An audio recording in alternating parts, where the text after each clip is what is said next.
Dear chess friends, welcome to your Out of Chess channel and welcome to a truly amazing and spectacular game from the computer chess rating list website, the popular CCRL. We have here Stockfish 17 against another top engine Velvet in an amazing old Sicilian defense performed here by Stockfish with the white pieces. And in this game, you see one of the greatest bad bishop strategies of all times. A bad bishop strategy is, of course, a strategy where you neutralize your opponent's bishop. Your opponent's bishop cannot get back into the game. It's maybe locked out by your own pawns, or it's maybe locked out by your opponent's pawn. So I think the bad bishop strategy is very useful. Maybe you can apply it sometimes when you realize that your opponent's bishop is not such a great piece. So in my opinion here, a great strategic game, but then of course also a beautiful tactical game by the strongest chess engine in the world, by Stockfish 17. So let's dive now into the game with the white pieces here. The fish open with the move e4 c5 by Velvet, the Sicilian, knight to f3, knight to c6, knight to c3, the old Sicilian, and now Stockfish plays here this idea bishop to b5. Velvet of course continues with knight to e7. If bishop to c6 happens, then you don't have to mess up your structure till this other knight can jump on c6.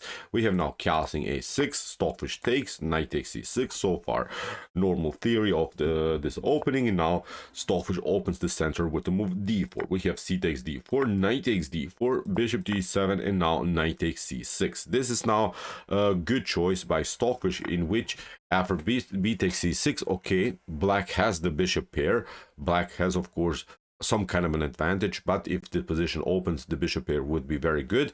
But you see now the light square bishop of blacks is now simply neutralized by its own pawn structure, and Stockfish will use now this moment in order to lock it further out. Stockfish will apply here the so-called bad bishop strategy, will not allow this bishop breathe here on light square. So this is now move 9, and this bad bishop strategy will last till move 76. So Stockfish will neutralize now this light square bishop till the end of the game. Put your seatbelts on. This is really a beautiful strategic game here by the fish. Stockfish starts with e5, not allowing of course d6 to happen, not allow d6 to happen, at least not in a good way, because if you play d6, then you leave yourself here a weak pawn on c6. So that's why castling by Velvet. Stockfish continues with knight to e4, continues now with this normal plan. We have now the move f6 and now c4, going immediately for the same idea with c5, trying of course to neutralize the d6 square, never allow black to advance maybe here the pawn to d6 or to d5. What should you do here? If you try c5, if you try maybe to prevent that, then white would simply proceed like this, bishop to e3. You have to now play maybe bishop to b2. We attack, and now after f4 maybe you step back, but again a similar strategy would apply. Here we would simply control the d6 square. You have to first of all of course step back with the rook, and then we jump here maybe with the bishop on d6. Here bishop takes d6, knight takes d6, then c5, and this bishop will be simply again out of game till the end of the game for sure. So this is really beautiful here, this idea c4, allowing here even Velvet maybe some ideas like f takes e5, but still here this d6 square is controlled by the knight, by the queen, and then afterwards maybe here here by the queen. So this is really I think a fixed position now in the center of the board. So here Velvet tried a5, tries of course to somehow get the light square bishop into the game. Stockfish continues with rook to e1, and now f takes e5. Beautiful pawn sacrifice by the fish, but Stockfish continues with its own plan to neutralize the d6 square. We have now c5, we have rook to b8, and now a3, queen to e8, and now another beautiful spectacular follow-up by the fish, b4. This is the way to go. Look at this. If you play a takes b4, then bishop to b2 is going to happen. Maybe you can pick up this one, but again with the same strategies. Bishop to e5 maybe, and then you have to step back again. Bishop to d6 and knight to d6 would then control the center of the board. Again, strategically black would have a bad game here.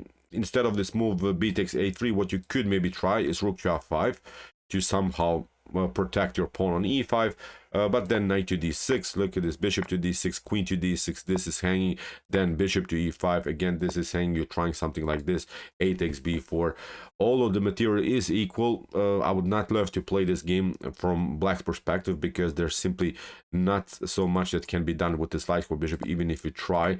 to include it into the game, then for instance in a potential tactical sequence something even like this could happen. So Stockfish is basically not allowing here Velvet to breathe again with his light square bishop. So b4, really stunning idea. Even a takes b4 is not so dangerous here for white. So queen Qf7 by Velvet. Stockfish continues with f3. Now comes a takes b4, a takes b4, and now rook to b4. Again, you see, even in this scenario, the bishop on c8 is stuck. It cannot move. It cannot be developed here to a6 because the rook on the a file is now controlling this whole file. So again, okay, Stockfish lost some pawns, but is neutralizing simply this bad bishop on c8. We have now bishop to e3, bishop to h4, rook to f1, and now rook to b2. Stockfish continues now to cover the dark squares. Here Velvet tries to escape with the rook, and now a rook to a3, rook to b4. Stockfish advances now here with the queen, and now a rook to b8. And now Stockfish says, I have enough compensation for some lost material in this bad bishop here, so that's why I'll try to trade off more pieces. I'll try to go into the fully endgame stage, neutralizing everything, and then keeping maybe even here position where we can jump with the knight on d6, maybe even trade off the dark square bishops off the board. That would be, I think, a normal strategy here, trading off the dark square bishops, trading off the rooks, and maybe then hop with the knight here on this beautiful square on d6. So not so much really that can be done here also from black's perspective. We have now rook to b1, queen to b1, the queen to g6, and now rook to a8, pinning now even this bishop on the 8th rank. h6, king to h1, improvement of course of the king, because some things dangerous of course could happen here on the g file. We have now queen to f5. Stockfish improves now the position of the queen. Queen drops back here again to the h file, maybe with some threats of bishop to g3, but it's simply not working. Stockfish again neutralizes even this threat with the normal h3. King to h7, queen to b8, putting more pressure now here on the 8th rank. You cannot move, of course, the bishop, because the rook is lost. We have now bishop to e7, bishop to f2, queen to e8, and maybe you could try here, instead of this move queen to e8, this idea rook to f3, but I wanted to show you that even in this position, Stockfish is controlling the whole board. Rook to f3 seems really tempting, because after potential g takes f3, queen to f3, something could happen, but actually it's not working because of queen to b1. Stockfish, as I said, is controlling now the whole board. Black is really neutralized. Black is really without any activity here. If you try to escape with the rook, then knight to g3, for instance, is immediately winning the game. So nothing that can be done here for black. So that's why for bishop to f2, queen to e8, as we said here by Velvet. Stockfish continues with bishop to g3, and now picks up this weak pawn on e5. Queen to e8. Velvet doesn't have really good moves, really wild stuff. Stockfish continues now just to attack further the dark squares. We have now rook to g8, bishop to d6, bishop to h4, and now g3. Here again, a beautiful move by the fish, not allowing here any counterplay. Again, Velvet has to step back, and now when the time was right, when Stockfish pushed Velvet away here, when Velvet didn't have any opportunities to get back into the game, Stockfish plays now beautiful. Queen takes f6, g takes f6, knight to f6, temporarily of course just queen sacrifice, but in order to reach this endgame.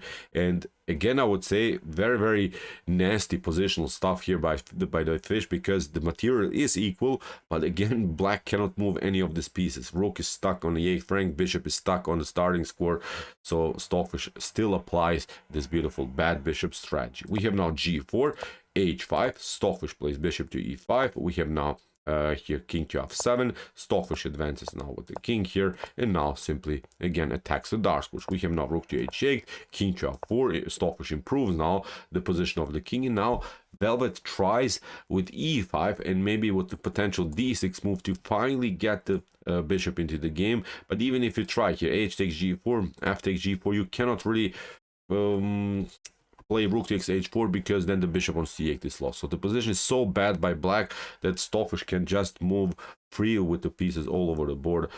Here black is simply neutral. He's simply stuck with every piece here in its position. So we have now the move e5. Stockfish simply takes.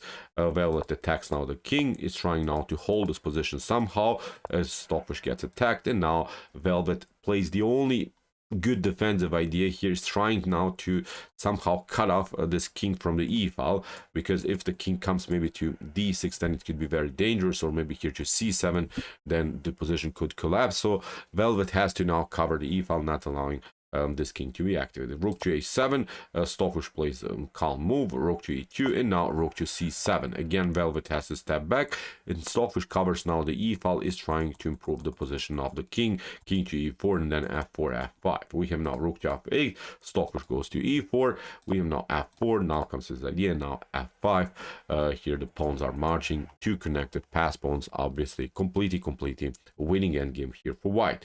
Rook to e8, king to f4, Stockfish attacks now the rook, again improves a little bit the position here, king to f3, good Zugzwang move, forcing now black to react, black to make a move, and then with g6 Stockfish gets an extra tempo, plays now a beautiful king to e4, and again nothing can be done, because even if you go with rook to f6, but then rook to c8 leads into this favorable endgame for white, where two connected pass pawns, of course, a rook simply cannot hold. So we have now a king to e4, as we said, rook to e8, king to f4, rook to g8, and now bishop to g5, a check, king to g7, and now bishop to e7, king to h6. Stockfish finally advances now the king on the most active square, king to g7, and now bishop to f6. Look at this, helpless here, Velvet cannot do anything. King to d6, rook to e8, and now comes what is, in my opinion, even the most beautiful move now of this game. Stockfish neutralized the light square bishop through the whole game, and now finally sacrificed its rook for this bad bishop on c8. This is, I think, really thematic. This is epic what Stockfish did here. Now after rook to c8, the king is marching, and we have now sort of a checkmate pattern, because if you try something like, I don't know, rook to a8, if you try maybe to hold this position, then the issue is after king to f7, there is a beautiful checkmate pattern, so we can play bishop to g5, and this would be a beautiful thematic checkmate with the pawn and bishops and king's activity. So that's why after king to e7, here Velvet tried d6 in order to somehow cover the 7th rank. Stockfish simply took. Now we have this idea, king to f7, we have now rook to a7, and now a beautiful again move here by the fish, d7. After rook takes d7, Stockfish sacrificed the pawn, but now there is a different threat with bishop to g5, and you see now the beauty about this move d7 was that now there's no good check by the rook, so the rook cannot deliver a check on d8, or at least it's not a good check, because Velvet did it just in order to prolong the game. But after bishop to d8 and c5, Stockfish delivered this amazing checkmate with bishop to g5. So great stuff, great attack by the fish, great positional strategic game with this bad bishop strategy, applying and not allowing the light square bishop to get into the game, controlling the dark squares all over the board, sacrificing even some pawns just in order to control the d6 square. Really thematic stuff in the old Sicilian by Stockfish 17. So okay, I hope that you enjoyed this game. I really enjoyed it a lot. Interesting stuff here by the fish for sure. If you want to see more beautiful strategic but also beautiful tactical games, check out our Come to Chess Games Play by Computer series. Here's the link of our playlist, and if you like this content, hit the subscribe button. See you soon with some more videos, and what do we say in the end? Chess is the best, of course.